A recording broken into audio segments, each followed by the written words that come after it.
October the 21st, 2017. A man's muffled cries echo through a shadowy room, his body bound and bloodied as he struggles to escape the clutches of Scotland's most dangerous man. Hours tick by in this grim theatre of fear as Paul Connor endures an ordeal that would later reveal the orchestrator, James Jasper McCann. The night air in Glasgow's East End remained thick with tension, the kind that hinted at danger lurking just beyond the shadows. It seemed like nobody was safe outside, not even the toughest. It was in these streets that James Jasper McCann carved out his name, one that would strike fear into hardened criminals and innocent bystanders alike. In 2017, the culmination of years of unchecked brutality erupted in a scene that could have been lifted straight from the pages of a crime thriller, the one we have given you a glimpse into earlier. Imagine a man tortured so ruthlessly, all over a sum of money. McGann and his accomplices held their victims hostage for hours, each moment more horrific than the last. This was no random act of violence. It was the work of a man whose infamy had long been cemented as Scotland's most dangerous. Jasper McCann was no stranger to the spotlight, though it was the kind reserved for the most depraved. Rising from a tough upbringing in one of Glasgow's most unforgiving neighbourhoods, he didn't just adapt to his surroundings, he dominated them.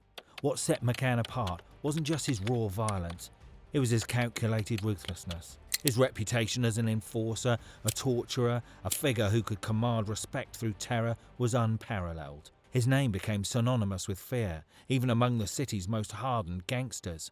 McGann's story is a tale of a man who revelled in the chaos he created, leaving a trail of destruction that forever scarred the lives of his victims. From the brutal attacks he orchestrated to his unchecked reign in the criminal underworld, McGann's life reads like a dossier of Glasgow's darkest days. But how did a man like Jasper McCann rise to such prominence? What fueled his violent ascent, and what led to his ultimate downfall? The answers lie in the twisted, blood-stained path he forged through Scotland's criminal landscape. Raised in the unforgiving streets of Glasgow's East End, James McGann grew up in a world where violence and deprivation were a part of daily life. The tenement blocks were often cold, dark and overcrowded, their residents struggling to make ends meet. For McGann, there was no escape from this reality, no chance of a better life within the confines of his environment. Poverty wasn't just a lack of money, it was a force that shaped identities and survival strategies. In this crucible of hardship, McGann's violent tendencies found fertile ground in the form of a Glasgow nightmare. Knife crimes and razor gangs have been a presence on the streets of Glasgow for nearly 200 years.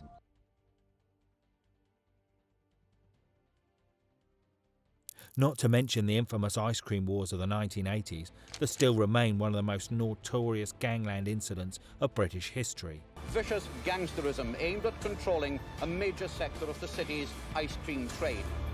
Glasgow's East End wasn't just impoverished, it was teeming with tension. In the 1980s and 1990s, Glasgow was a city divided by gang territories, each claiming control over streets where life was cheap and power was everything. Young boys who weren't strong or quick enough often found themselves as victims of brutal initiation rituals or random violence. For McGann, strength wasn't just a defense mechanism, it became his weapon.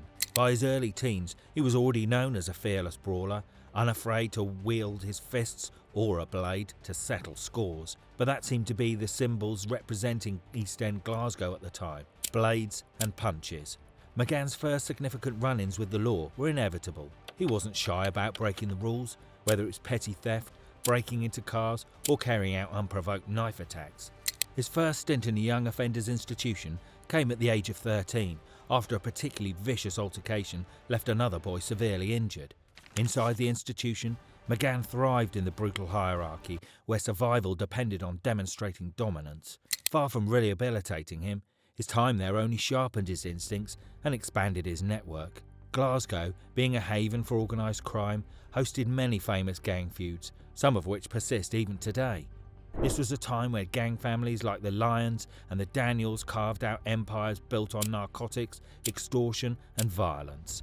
The socio-political climate did little to address the root causes of this environment. Economic hardship following the decline of heavy industry had left the city in disarray, creating a power vacuum that criminal enterprises eagerly filled. For McGann, this was an opportunity. He started as a street-level thug, but quickly aligned himself with more powerful figures in the city's criminal ecosystem.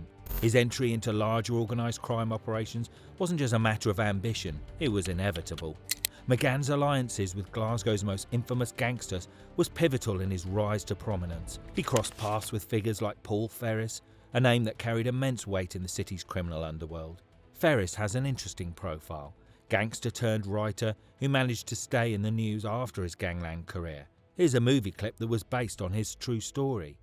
Do you want us to do an episode on Paul Ferris? Let us know in the comments. Coming back to McGann's relationship with Ferris, he was already a well-established enforcer who recognised in McGann a kindred spirit, a man unafraid of violence who understood the rules of the game. Under Ferris's loose mentorship, McGann gained not only protection but a deeper insight into the workings of organised crime. Stories circulated of McGann's efficiency in dealing with debts and disputes.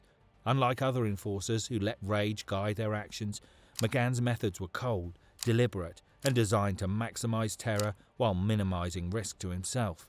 His association with Tam, the licensee McGraw, marked another critical juncture. McGraw, known for his shrewd business acumen and his ability to navigate both the legitimate and illegitimate sides of the law, saw in McGann a useful ally. For McGann, aligning with McGraw wasn't just about expanding his network, it was about learning to operate on a larger scale. By the late 1990s, McGann's name was firmly entrenched into the fabric of Glasgow's criminal underworld. He wasn't just feared for his violent outbursts, he was also respected for his ability to deliver results. The Daniels clan, one of Scotland's most powerful organised crime families, began to rely on him for jobs that required precision and ruthlessness.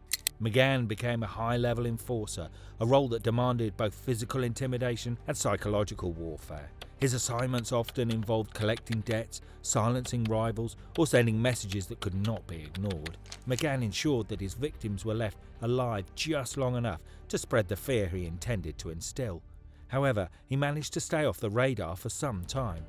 The Scottish Sun newspaper cited an underworld source saying, "Jasper is unknown to the general public, but he has a fearsome reputation among criminals. Major Glasgow and Edinburgh crooks walk on eggshells when his name is mentioned. They're genuinely terrified because he is considered to be capable of just about anything. He uses knives, not guns."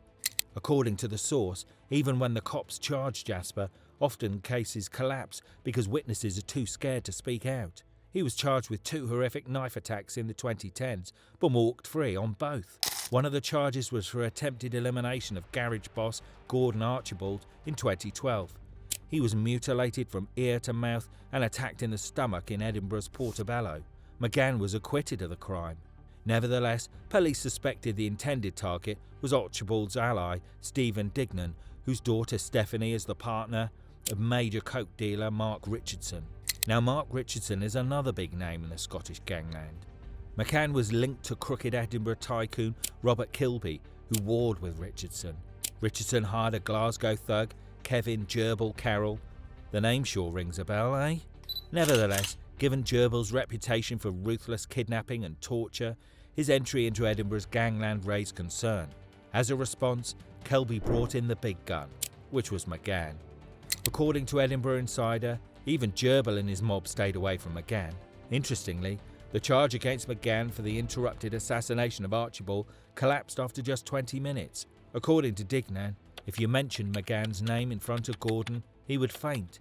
He would run a mile. Still, prosecutors dramatically abandoned the case over fears that some witnesses were too scared to give evidence. McGann was already in prison at the time and was sent back to Addiewell Nick. He had breached his parole conditions imposed after his release from a 2006 firearms conviction. He had been jailed for 7 years after admitting to keeping weapons, silencer and ammo. Nevertheless, another knife attack that got him in trouble was on Supergrass Tam Baggan in the 1990s. He had allegedly accepted a contract to take out Tam and attacked him in prison. He hit Baggan 3 times. The gangster was rushed to hospital where he underwent surgery. This attempt didn't go unanswered as McGann was attacked in Shots Nick, getting hit in the back. He was rushed to the hospital as well. McGann was a pawn in this feud, as he was acting on McGraw's orders. The third attack for which McGann was charged with was a blade attack on smack dealer David Santini. He was cleared of the charge in 2014. Santini was not an ordinary dealer. He was a narcotic baron who made millions of pounds from his illicit enterprise before going to jail for 11 years in 1997. He suffered an 8-inch facial wound as a result of this attack. His acquittal in both cases caused dismay among detectives in Glasgow and Edinburgh. Newspaper The Sun cited a veteran officer saying, "Jasper has done serious damage to some very heavy people over many years. His name has also cropped up in connection with 2 high-profile murder cases which remain unsolved. He's at a level where no one sensible would even think about taking him on." Another elimination linked to McGann was of George Goofy Doherty, known as a member of the Lions clan. He became the victim of a brutal daylight attack in Glasgow. McCann, armed with a knife, leapt out of a car and assaulted Doherty. Despite wearing a stab-proof vest, Doherty was repeatedly attacked in the legs and groin. As Doherty lay gravely injured, the car's driver ran him over multiple times to ensure his death. Authorities suspected McGann's involvement, given his reputation and past conflicts with the Lions clan, but no conclusive evidence linked him to the execution. Despite Doherty's precautions, such as wearing a stab-proof vest, he couldn't escape the ferocity of the attack. The use of both the knife and a car showcases the ruthless methods of McGann and his alleged accomplices. This incident highlights the extent to which underworld rivalries could escalate, leaving victims with no chance of survival. And yet, the events of October the 21st, 2017, mentioned earlier, exposed a new depth of brutality in James McCann's already infamous career. What began as a simple dispute over money escalated into a horrific ordeal that would leave its victim, Paul Connor, physically and psychologically scarred for life. McGann, alongside his brother Robert and associate Greg Bannerman, orchestrated a campaign of terror that unfolded over several hours, blending violence, humiliation and psychological torment. Paul McConnor, a relatively unknown figure in Glasgow, had recently received compensation payout of £6,600 for his injuries sustained in a car accident that previous year. The accident involved Robert McCann, and while no legal obligation existed for Connor to share the payout, Robert felt entitled to a portion. This perceived slight was enough to spark a chain of events that led to one of the most harrowing criminal cases in recent Scottish history. The attack began when Paul Connor visited a flat in Glasgow's Shettleston neighbourhood, a place he believed to be safe. Instead, he walked into an ambush. The McGann brothers and Bannerman were already there, waiting for him. As Connor entered, the atmosphere quickly shifted. Robert McGann confronted him, demanding a share of the compensation money. When Connor refused, the argument turned physical. Robert grabbed a claw hammer and struck him multiple times.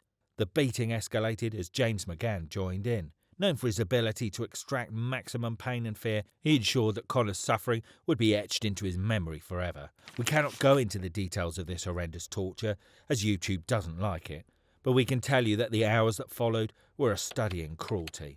The McGann brothers and Bannerman took turns interrogating Connor, demanding the PIN number to his bank account and threatening to take his life if he didn't comply. To amplify the terror, they brandished a syringe filled with an unknown substance, warning Connor that he would be injected with pure smack to stimulate an overdose. Each threat was laced with sadistic glee, as if the captors took pleasure in breaking their victim's spirit. At one point, James McGann ordered a pillowcase to be brought, stating that they needed something to put over the weak face. The implication was clear. Connor's life was hanging by a thread, and his captors were ready to snuff it out at any moment. A woman who'd been in the flat at the time hid in a corner, weeping as she listened to the torment unfold. The ordeal didn't end at Shettleston. The attackers, unsatisfied with the suffering they had inflicted so far, decided to move Connor to another location in Airdrie, Lanarkshire. Bundled into a car, Connor was transported like a hostage, his fate uncertain. Upon arrival at the new flat, the violence resumed with even greater intensity. In a final act of desperation, Connor managed to escape. Spotting an opportunity, he threw himself out of a first-floor window, landing heavily but alive. Disorientated and injured, he flagged down a passerby who helped him contact the authorities. It was an act of incredible bravery, considering the trauma he had endured and the fear of retaliation that would surely linger. The police investigation that followed revealed the true horror of what Connor had experienced. Photographs taken shortly after his escape showed the extent of his injuries, deep bruises, cuts and marks from the wire that had bound him. While his physical wounds would heal, the psychological scars were far deeper. Connor later testified that he lived in constant fear, unable to go outdoors without looking over his shoulder. The terror instilled by the McGanns didn't fade with their arrests. It became a permanent fixture in his life. The legal proceedings were swift but complex. Greg Bannerman, who initially left the Shettleston flat midway through the ordeal, was arrested and charged alongside the McGann brothers. At the High Court in Glasgow, all three faced charges of assault and robbery, with the details of their actions laid bare before the jury. James McGann was sentenced to 8 years in prison, with Robert receiving 7 and Bannerman 4. The sentences reflected the severity of their crimes, but for many, they seemed insufficient given the trauma inflicted. The judge also ordered that Bannerman be placed under supervision for 2 additional years upon his release, acknowledging his role in the violence despite his claim that he had left when things had gone too far. Do you think the punishment was proportional to the crime they committed? The fallout from the case extended beyond the courtroom. For the McGann brothers, their conviction marked a significant blow to their reputations as untouchable figures in the underworld. For Glasgow, it was a grim reminder of the brutal lengths to which organised criminals would go to exert their power and settle perceived debts. We've discussed Daniels and Lyons many times during this time. While we have a dedicated, detailed video on the feud between Lyons and Daniels, here's a brief story of the feud. However, if you want to know more about this 20-year-old dispute that still rages on, and how it led to the Daniels Hood becoming Glasgow's Scarface, watch our episodes on the subject. On a cold December day in 2006, the Lyons garage in Lamb Hill became the scene of carnage that could have been ripped from a gangster movie. Apple Row Motors, owned by David Lyons, served as more than a business. It was a symbol of the family's influence and presence in the area. But that day, 2 masked men dressed in long black cloaks walked into the forecourt, weapons drawn. The attack was swift and merciless. When the barrage ceased, 21-year-old Michael Lyons lay lifeless, while his cousin Stephen Lyons and associate Robert Piggy Pickett were gravely wounded. The aftermath of this brazen attack highlighted the tangled web of alliances and vendettas fueling Glasgow's underworld. Pickett, who narrowly survived after losing a kidney, later testified that the wrong men stood trial for the crime. The accused, Daniel gang members Raymond Anderson and James MacDonald, were eventually convicted and handed 35-year sentences, later reduced to 30 years on appeal. The trial itself became another chapter in the saga, with allegations of bribery and a culture of silence leaving more questions than answers. This act of violence didn't occur in isolation. It was retaliation, a response to events 3 weeks earlier in Bishopsbriggs. A drive-by hit had targeted Kevin Gerbil Carroll and his associate Ross Sherlock. Gerbil, an erratic and dangerous lieutenant of the Daniel clan, had long been a thorn in the side of the Lyons family. His rise to the underworld, fueled by a mix of cunning and brute force, was littered with acts of intimidation and violence. For the Lyons, Carroll's vandalism of Jerry Lyons' grave, a deeply personal affront, pushed their feud to a new level. Kevin Carroll's history with the Lyons stretched back to his school days, where he endured bullying at the hands of Stephen and Edward Lyons, but his alliances with Robert Daniel and Francis Fraggle Green during his youth laid the groundwork for his ascension within the Daniel organisation. Gerbil's reputation as a maniac was well earned. He orchestrated so-called alien abductions, brutal kidnappings of rival dealers often associated with the Lyons clan. Victims, when found wandering in dazed and semi-closed state, could barely recount their harrowing experiences, adding to Carroll's growing legend of fear and infamy. By 2010, Gerbil's life came to a brutal end in a meticulously planned ambush outside an Asda superstore in Rob Royston. It was Friday, January the 13th, an ominous date that sealed his fate. Sitting in the backseat of a black Audi with the child locks engaged, he was unable to escape when 3 masked gunmen surrounded the vehicle. 5 bullets ended his life as the men in the front seat fled, leaving Carroll trapped. Moments later, Francis Green arrived on the scene, summoned by a call from one of the fleeing occupants. Green retrieved the car keys and searched Carroll's body, taking his mobile phone before the authorities arrived. This act raised more questions about loyalty, secrecy, and the underworld's code of conduct. The fallout of Carroll's execution reverberated through Glasgow's criminal landscape. Ross Monaghan, an associate of the Lyons, was charged with the killing, but the case collapsed due to insufficient evidence. It was a pattern that characterised the city's gang wars, where silence often served as a shield against justice. This cycle of violence found its roots in acts of betrayal years earlier. In 2001, a significant stash of coke belonging to the Daniels was stolen from a house in Milton and sold to the Lyons. This theft ignited a simmering conflict that would escalate over the years into outright war. the Lyons clan operations extended beyond the criminal underworld. Eddie Lyons Sr., the patriarch, had secured a veneer of legitimacy by transforming the disused Churnside School in Milton into a community project. Despite his known ties to crime, he managed to receive public funding for years, even as his empire grew. It was a reminder of how deeply the lines between crime and legitimacy could blur. By 2016, the violence that had once again erupted in a brazen act that underlined the unpredictability of the feud. At a St Helens school in Bishopsbriggs, just as primary school children were leaving for the day, 3 gunshots rang out. Ross Sherlock, Carol's old associate, was hit in the arm and hand while picking up his children. The attack in broad daylight and in front of families underscores the disregard for collateral damage that defined the gang wars. Weeks later, journalist Russell Findlay became another casualty of the Lyons-Daniel feud, targeted not for his involvement in crime, but for his reporting. A man disguised as a Royal Mail worker threw acid in his face from an attack that could have blinded him. Remarkably, Findlay fought off his assailant and survived without permanent injury. The attacker, William Basil Burns, was later charged in connection with both this assault and the earlier shooting of Sherlock. Burns, a shadowy figure with ties to both gangs, embodies this brutality and chaos that characterised Glasgow's underworld. Coming back to James McCann, his reputation for violence didn't end with his incarceration. In many ways, it seemed to intensify behind bars, where the confines of prison served as a new battleground for his unrelenting aggression. Locked away with some of Scotland's most dangerous offenders, McCann thrived in an environment that rewarded brute force and intimidation. His name carried weight even among hardened criminals, ensuring that his time in prison was anything but ordinary. However, he also became vulnerable, as prisons have become battlegrounds for gang feuds, with more and more gangsters being jailed. McCann's role in the ongoing feud between the Lyons and Daniels gangs added another layer of complexity to his prison life.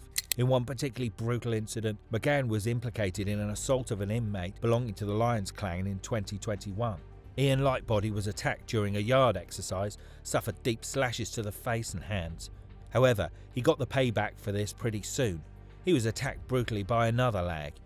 According to a source, Jasper has been a target since the last attack. He was moved to shots to stop any more trouble. They went at his face with a blade and gave him a bit of a kicking. But Jasper isn't to be messed with and gave as good as he got. McGann's enduring connections to the Daniels clan became a focal point for the authorities. The Daniels, long embroiled in a violent feud with the Lyons, were known to use prison as an extension of their operations.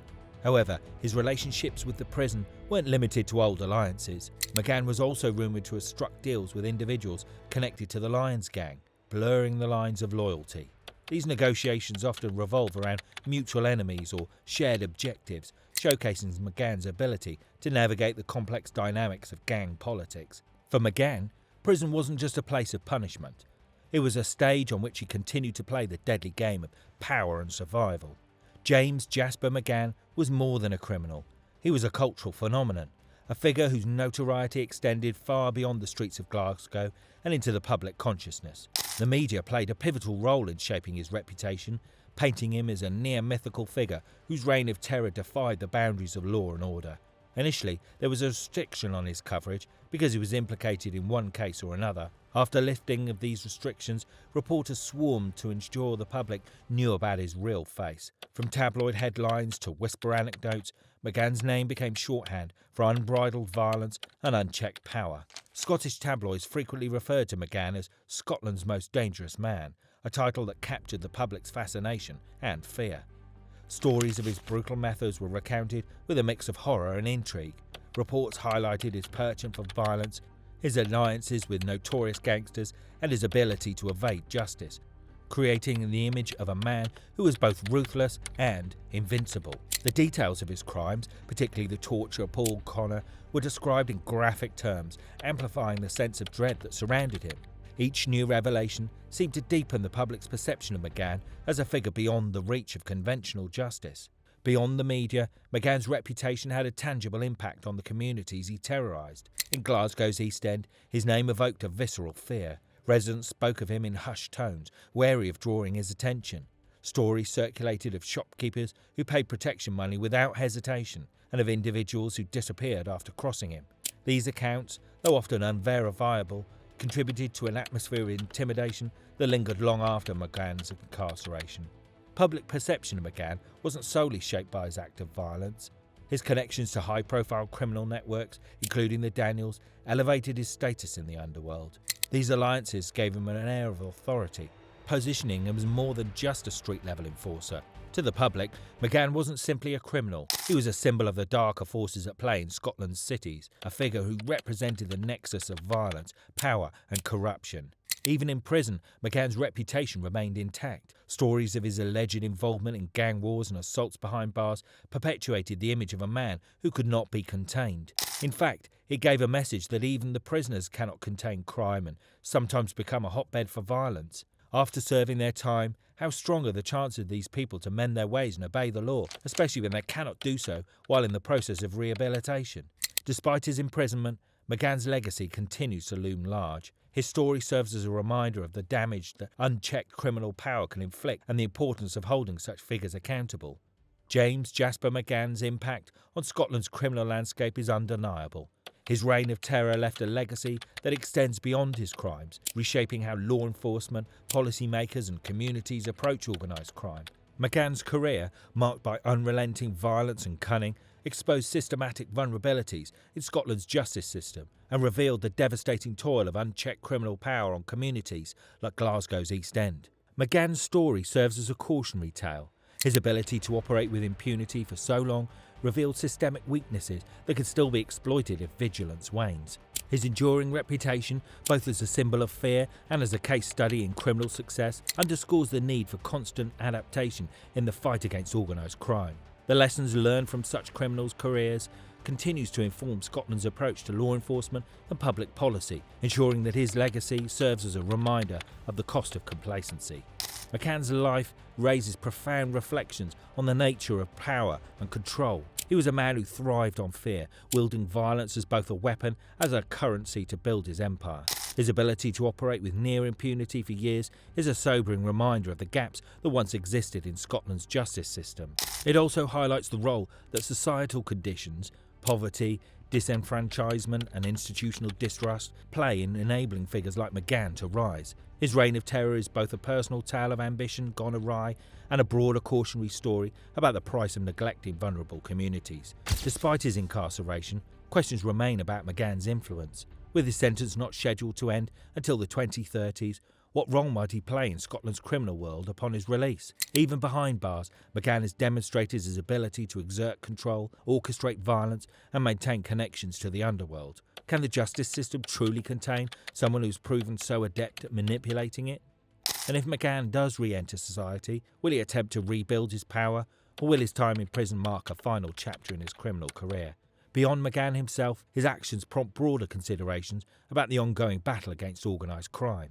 His case reveals the extent to which fear and corruption can undermine the justice system, but it also showed that with persistence and strategic reform, even the most entrenched criminal figures can be brought to justice. Yet, as law enforcement adapts, so do criminals. McGann's story invites reflection on whether the measures inspired by his downfall are enough to prevent the rise of the next most dangerous man. For the communities McGann terrorised, his legacy is a mix of relief and lingering trauma. His imprisonment brought an end to his immediate influence, but the scars he left behind, both physical and psychological, remain. Can these communities fully recover, or will the fear he instilled cast a shadow for generations to come? How can Scotland ensure that such figures no longer emerge, and what more can be done to address the root causes of organised crime? Ultimately, McGann's life is a study in contrasts, the destructive potential of unchecked ambition and the resilience of a society determined to fight back. As his story continues to unfold, it raises questions that go beyond one man, challenging us to consider the complexities of crime, justice, and the enduring struggle for safety and fairness in our communities.